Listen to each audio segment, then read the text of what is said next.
कोई ऐसी ही एक लेडी जानकी थी जो चंदा कोचर बनी आईसीआईसी बैंक की सीईओ।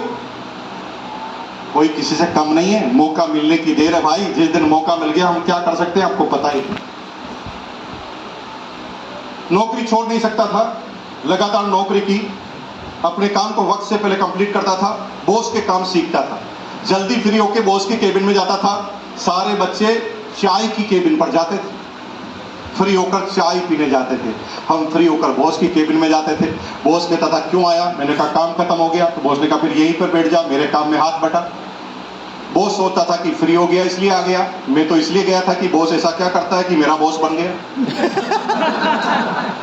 हम धीरे धीरे बॉस के काम को ही सीखने लग जाते, बॉस को फ्री कर देते, बॉस हमें काम बताकर घूमने चला जाता और बॉस के धीरे धीरे हम खास बन गए।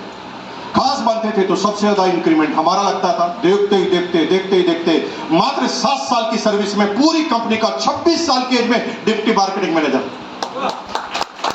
13,000 सैलरी 1999 में। उस समय डीसी डिस्ट्रिक्ट कलेक्टर की बेसिक सैलरी 9,998 होती थी, तब हम 13,000 कमाता था 26 साल की। सब कुछ ठीक था। मेरी कंपनी में मेरे बॉस थे, वो पहली बार मुझे डायरेक्ट सेलिंग के बारे में बताया जैसे आज आपको लेकर आया हूं। मेरे साथ कई लोग गए थे, वो निर्णय नहीं ले पाए।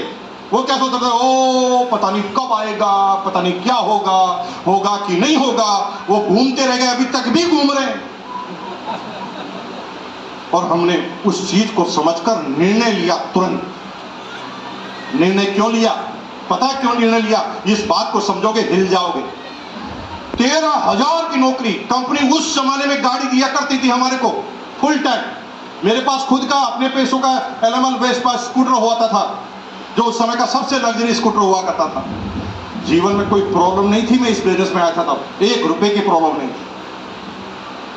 लेकिन मेरे बॉस ने प्लान में बताया, अमीर बनने के लिए किसी भी चीज का नेटवर्क होना जरूरी है। ये पहली लाइन बताई।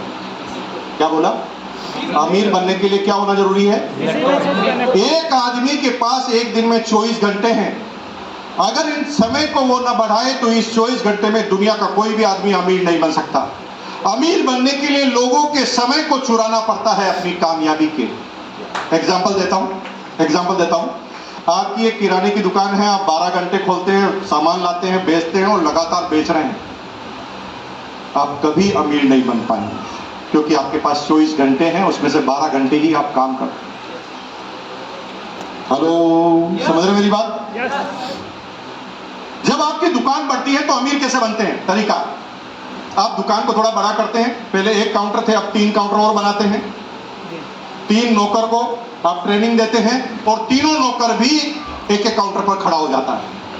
अब आप 4 ग्राहकों को एक साथ संभाल सकते हैं।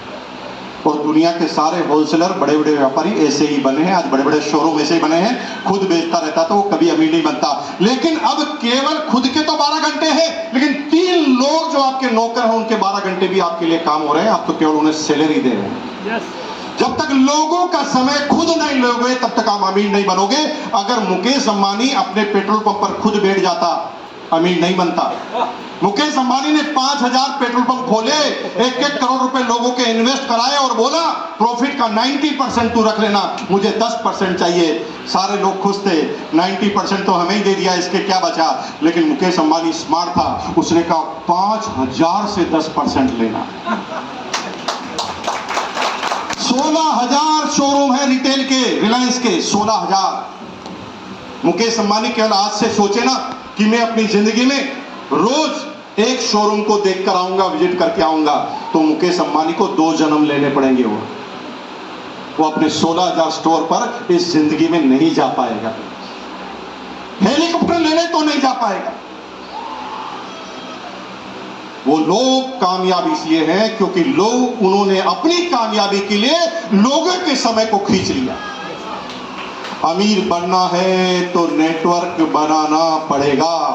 और आप जो नौकरी करते हैं, आप जो बिजनेस करते हैं, उसमें नेटवर्क बनना संभव नहीं है। लेकिन कुछ मामलों में संभव भी है, तो उसके लिए मेहनत करनी पड़ेगी, पैसा इकट्ठा करना पड़ेगा, तब जाकर आप अपनी फ्रेंचाइजी किसी में बांट सकते हैं। मुझे बताया कि डायरेक्ट सेलिंग में यही नेटवर्क आप बातों के दम पर बना सकते हैं। अगर आप बात करेंगे तो दो ऑप्शन है आपके पास, सामने वाले को समझाएंगे, वो समझेगा या नहीं समझेगा, दो ही तो ऑप्शन है। Yes. आप किसी के पास जाएंगे प्लान लेकर तो क्या दो ऑप्शन है, क्या है, या तो समझ जाएगा या नहीं समझा अगर नहीं समझा तो क्या खुश हो जाओ, पहले कौन सा समझा हुआ था, पहले भी नहीं समझा हुआ था, अभी भी नहीं समझ रहा, तो क्या फर्क पड़ा मेरे। हेलो भाई, तुम तुम्हारे पड़ोसी के पास जाओ, उसने कहा भाई आरसीएम कर लो, उसने कहा नहीं करूंगा, तो खुश हो जाओ, पहले भी कौन सा कर रहा था। नुकसान तो कुछ हो ही नहीं सकता, लेकिन समझ गया तो मुकेश कोठारी यस बन जाओगे, 100% बन जाओ।